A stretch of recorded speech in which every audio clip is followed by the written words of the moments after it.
Infinite line charge हो या rod की बात करते हैं, तो एक रड ले लेते हैं, इस पर मान लेते हैं कोई एक चार्ज है, हम पॉजिटिव चार्ज मान लिया है। तो इसका जो शेप कैसे बनेगा, इलेक्ट्रिक फील्ड इधर भी और इधर भी, मतलब कुछ ऐसा बनेगा, है ना, मान लेते हैं ठीक बना है। तो यहाँ पे जो इलेक्ट्रिक फील्ड लाइंस होगा E is equal to 2k lambda by R, 2k lambda by R, इसको याद करके रखना है, 2k lambda by R, 2k lambda by R, ठीक है, 2k lambda by R. Infinite non conducting अगर सीट हो, नॉन कंडक्टिंग सीट करने का मतलब कि मान लेते हैं कुछ ऐसा सीट है, इस पर कोई चार्ज है, हम मान लिया है कि पॉजिटिव ही चार्ज है, तो इधर की तरफ भी है इनफाइनाइट तक हो और इधर की तरफ भी इनफाइनाइट की तरफ हो, है ना। मान लेते हैं कि कोई P पॉइंट यहाँ ले लेते हैं, यहाँ पे हमें क्या निकालना हो, P पॉइंट मतलब R डिस्टेंस पर ले लिए हैं, यहाँ पे हमें इलेक्ट्रिक फील्ड निकालना हो। तो यहाँ पे जो इलेक्ट्रिक फील्ड होगा E is equal to sigma by epsilon naught, 2 epsilon naught, sorry, ये इंडिपेंडेंट ऑफ लेंथ होता है, इंडिपेंडेंट ऑफ लेंथ होता है, या इंडिपेंडेंट ऑफ आर भी हम बोल सकते हैं, ये लेंथ पर हमारा डिपेंड नहीं करता है। यहाँ पे अगर इलेक्ट्रिक फील्ड निकालना होगा तो सिग्मा बाई 2 एप्सिलॉन नॉट, ठीक है, लेंथ से पर डिपेंड नहीं करता है, ठीक है। तन है जेईई मेंस 2022 का, एक बार सेल्फ से ट्राई करेंगे।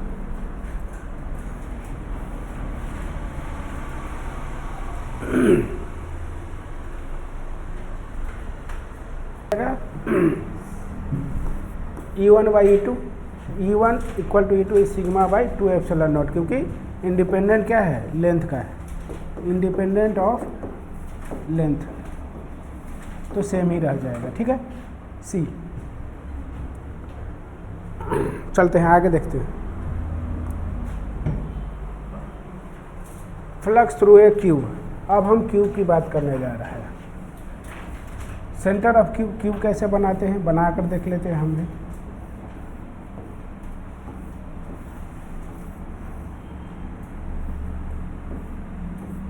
कुछ ऐसा क्यूब होता है ना, मान लेते हैं इस पर अगर हमारा कोई चार्ज रहेगा, यहाँ पे मान लेते हैं चार्ज है, तो इधर की तरफ भी जाएगा, इधर की तरफ भी जाएगा, इधर भी जाएगा, इधर भी जाएगा, इधर भी जाएगा, मतलब सराउंडिंग में जाएगा। तो यहाँ पे हमारा जो इलेक्ट्रिक फ्लक्स होगा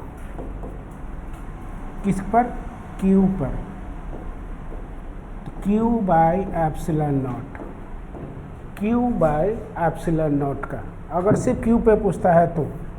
लेकिन electric flux for each face की बात बोलेगा तो क्यू बाई 6 एप्सिलॉन नॉट। अब क्यू तो 6 फेस होता है क्यू में हमारा, है ना, तो 6 से डिवाइड हो जाएगा। अगर 2 फेस के लिए बोलेगा तो 2 से डिवाइड कर देंगे, 4 फेस के लिए बोलेगा तो 4 से डिवाइड कर देंगे, सीधा सीधा, ठीक है। ईच फेस के लिए हमारा क्या हो गया, क्यू बाई 6 एप्सिलॉन नॉट, ठीक है। और जितना भी फेस का बोलेगा उसका अनुसार हम लोग जाएंगे, है ना, नोट कर लो।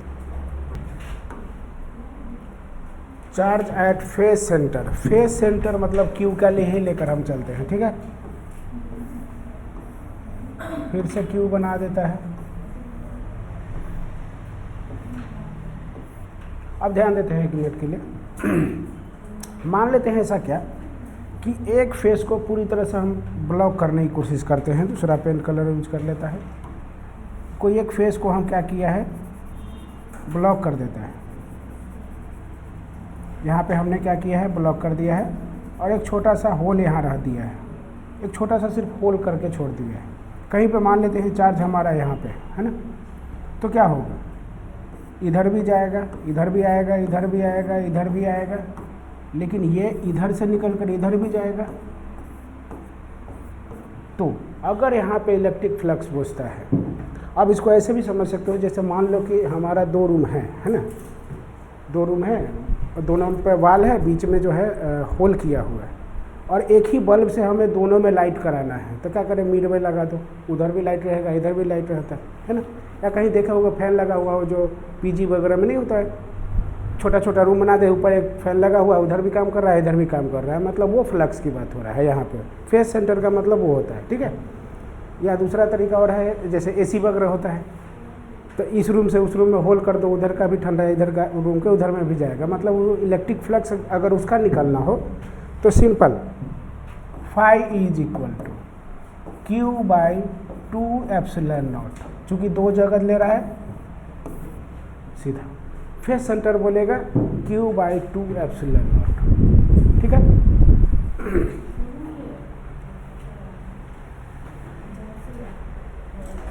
हाँ?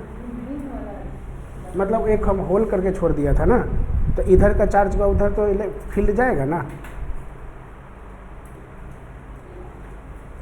ऐसे समझो ये इस रूम में एसी लगा रखा है, ठीक है, हमें बगल वाला रूम में भी एसी का ठंडा चाहिए, तो होल कर देंगे तो उधर जाएगा ना ठंडा, तो दोनों जगह जा रहा है ना, ऐसे समझ सकते हैं। तो उसका एक फील्ड जो बना ना, वही ये पे हम निकालना हो, तो फेस सेंटर बोलता है, तो face centre Q/2ε0, charge at edge या साइड। अब देखो इस रूम को ही हम लोग देखते हैं, कितना साइड दिख रहा है, 1 2 3 4, कितना साइड होगा 4। तो यहाँ पे अगर इलेक्ट्रिक फील्ड निकालना हो, सॉरी इलेक्ट्रिक फ्लक्स निकालना हो, तो Q/4ε0, सीधा सीधा। एक रूम में कितने 4 साइड्स होते हैं, तो 4 साइड्स, तो Q/4ε0। अपने रूम को देखो, 4 साइड दिखाई देगा, है ना।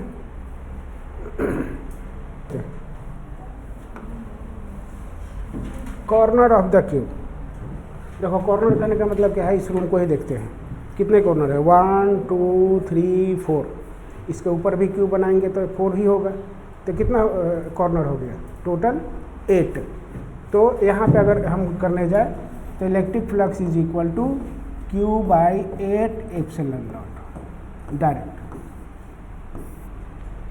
ठीक है। अभी से सिर्फ क्वेश्चन ही चलेगा। पहला क्वेश्चन 2000 का है, पहले इसको कर लेते हैं। यहाँ पे बात बोला है कॉर्नर ऑफ द क्यूब, वो बोल दिया है क्यों, मतलब कितना 6 फेस होता है, तो टोटल कॉर्नर कितना होता है, तो 8।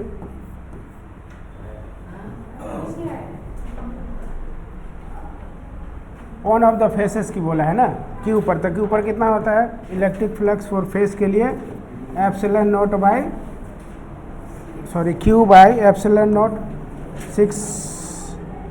Q/ε0 6ε0। यहाँ Q को लिया है माइक्रो कूलम में, तो कैपिटल Q लिया है, हम भी ले लेते हैं, बाई 6ε0 इंटू 10⁻⁻6 कूलम में कन्वर्ट कर देगा, हो जाएगा, ठीक है। चलो आगे बढ़ जाते हैं।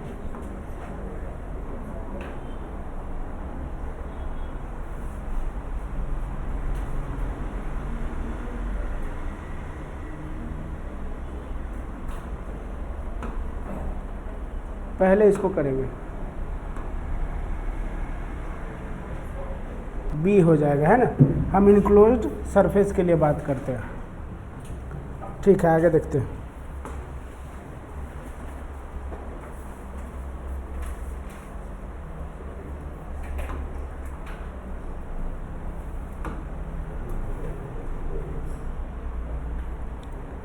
ये दोनों को हम लोग वेक्टर फॉर्म में लेते हैं, E.ds को वेक्टर फॉर्म में लेते हैं।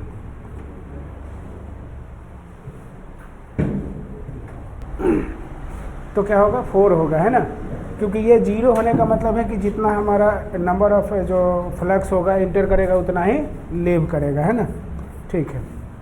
चलो आगे देखते हैं।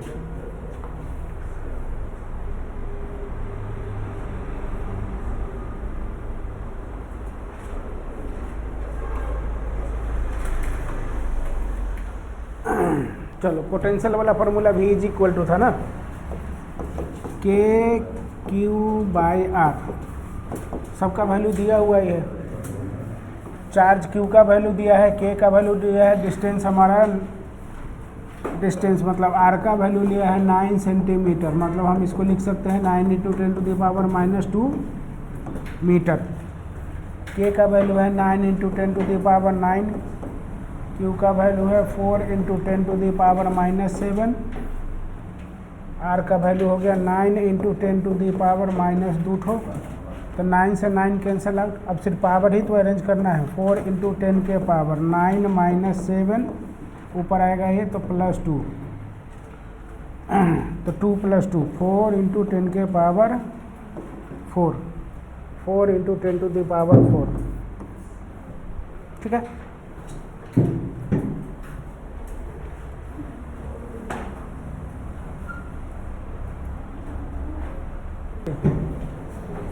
Electric dipole with dipole moment दिया है।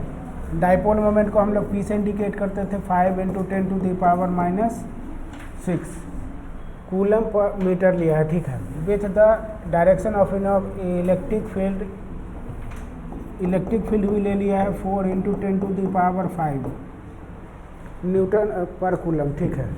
The dipole is rotated through the angle of 60 degree. अब एंगल को रोटेट किया है तो इनिशियल एंगल हमारा तो कुछ होगा, तो इनिशियल एंगल हम मान लेते हैं 0 डिग्री से एंगल हमारा कहाँ तक गया है 60 degree. Change in potential energy हमें फाइंड करने के लिए बोला है, मतलब डेल्टा यू का वैल्यू हमें फाइंड करने के लिए बोला है। पहले आ जाते हैं पोटेंशियल एनर्जी निकाल लेते हैं इनिशियल के लिए, तो क्या हो जाएगा -PE cos थीटा, पी का वैल्यू कहाँ गया, यहाँ पे है वैल्यू इनिशियल के लिए है ना, ठीक है, डाल ही देते हैं। 5 × 10⁻6 इंटू 2 बार कैलकुलेशन ऐसे करना पड़ेगा, एक ही बार निकाल देते हैं डायरेक्ट।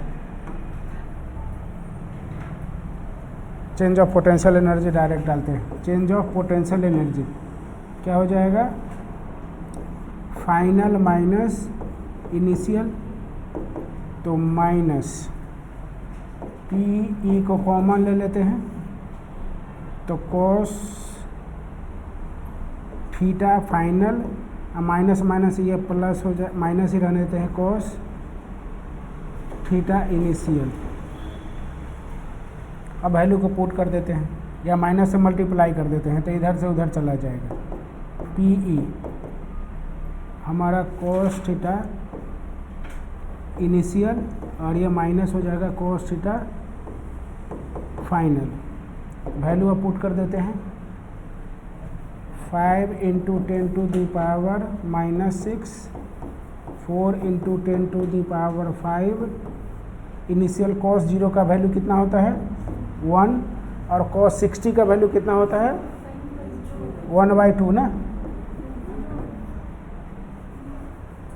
cos होता है ना, cos लेता है, तो 1/2 ही यहाँ पे आ गया, तो ऐसे भी लिख सकते हैं 20 ना इंटू 10⁻⁻1 और डिवाइड बाई 2। 1 - 1/2 कितना होता है 1/2 ही होता है, तो ये हमारा 2 नीचे आ गया, तो ये आ गया 10 × 10⁻1 इज इक्वल टू मतलब 1 हो जाएगा, है ना, तो 1 आ जाएगा।